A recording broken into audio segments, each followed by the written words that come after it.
This presentation will introduce certified lay ministry to interested laity in the Arkansas Conference. It is intended for those who are desiring a deeper covenant relationship with their home church, those who would consider being a lead pastor of a smaller congregation, and those who already lead a church and need to further their education and training. We will introduce certified lay ministry, discuss the role of the CLM, and the process used in the Arkansas Conference to train and equip certified lay ministers. Before we get into the specifics of certified lay ministry, I want to express my thanks on behalf of our Conference Board of Laity and Conference Committee on Lay Servant Ministries for your interest and your willingness to learn about certified lay ministry. The United Methodist Book of Discipline states that laity are the primary agents of holy love incarnate in the world. The witness of the laity, their Christ-like examples of everyday living, as well as the sharing of their own faith experiences of the gospel, is the primary evangelistic ministry through which all people will come to know Christ. So again, from the laity of our conference, thank you for your interest and your willingness to learn about certified lay ministry. The certified lay minister is a position that was created by the 2004 session of the General Conference of the United Methodist Church. It is a position designed to enhance the quality of ministry and ability of small membership churches, team ministry in larger membership churches, and ministry in other community settings to meet the spiritual and temporal needs of a constantly changing world. Our 2016 Book of Discipline tells us that a CLM, as part of a ministry team under the supervision and support of a clergy person, can conduct public worship, care for the congregation, assist in program leadership, develop new and existing faith communities, preach the word, lead small groups, establish community outreach ministries, and more.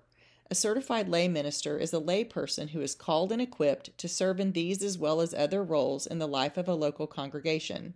A certified lay minister is assigned, not appointed, and that assignment is done by the district superintendent in accordance with paragraph 419.2 of the discipline.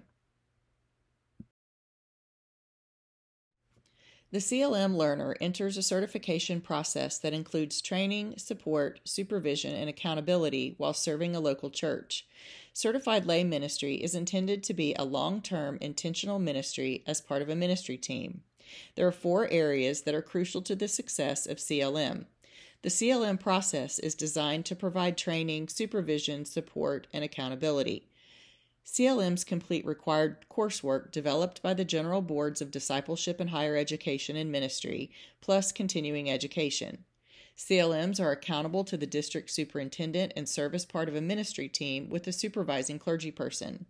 CLMs have the support of an ordained or licensed minister who is appointed to oversee the charge, as well the support that comes from his or her ministry team. A CLM is accountable to the Conference Committee on Lay Servant Ministries for overall oversight.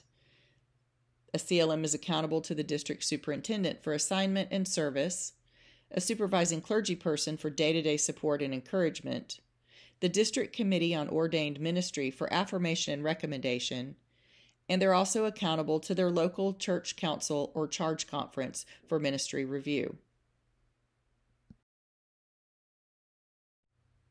A CLM serves as part of a ministry team that should include the district superintendent and/or a supervising clergy person assigned to guide the CLM, and a smaller group of 3 to 5 people in the local church referred to as a mutual ministry team.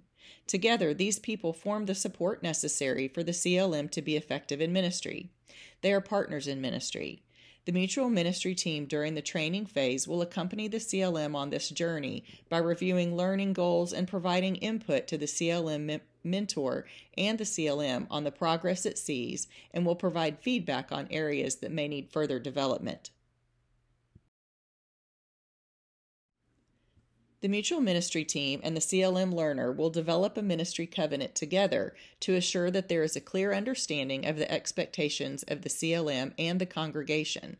The content of the ministry covenant captures the important details and basics that guide the ministry in that place. The covenant covers areas such as a short mission statement or description of the congregation and the purpose or role of the CLM.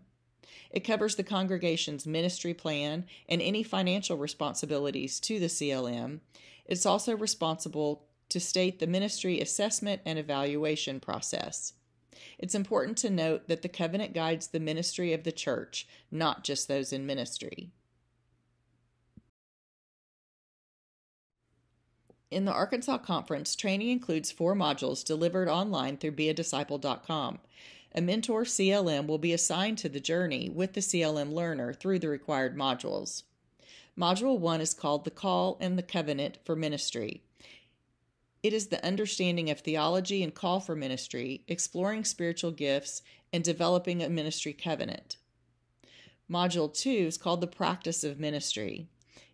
It has 4 sections that include leading worship, preaching, sharing faith, faith formation and discipleship, and pastoral and congregational care.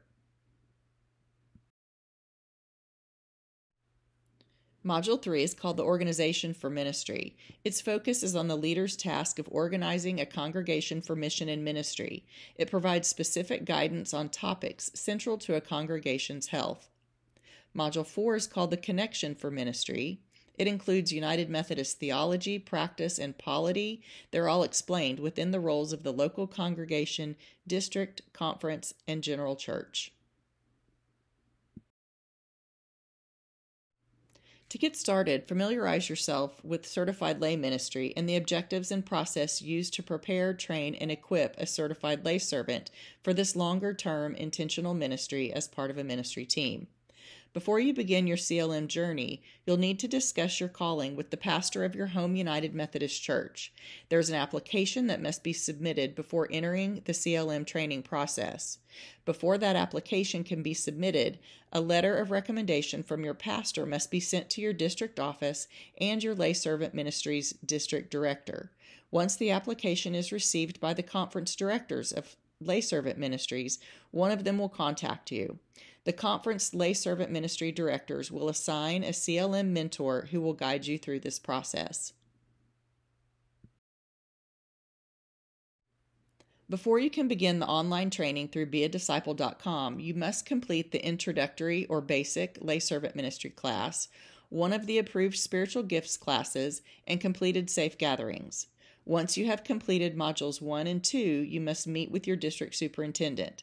With DS approval, you can begin your application for the full ministerial assessment packet, which includes a personal data inventory, a full background check, including a financial check, medical, and psychological evaluations. At the end of the process, as a CLM candidate, you will interview with your district DCOM for certification approval. Don't worry, there's a checklist for you to keep up with all of the different steps required. A key expectation with certified lay ministry is its long-term nature.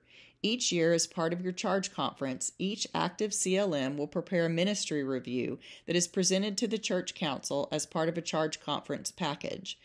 Every 2 years, the certified lay minister goes through a recertification process that involves a ministry review by the church council, a recommendation by the district superintendent, a background check, an interview with the district committee on ordained ministry, and approval by the conference committee on lay servant ministries.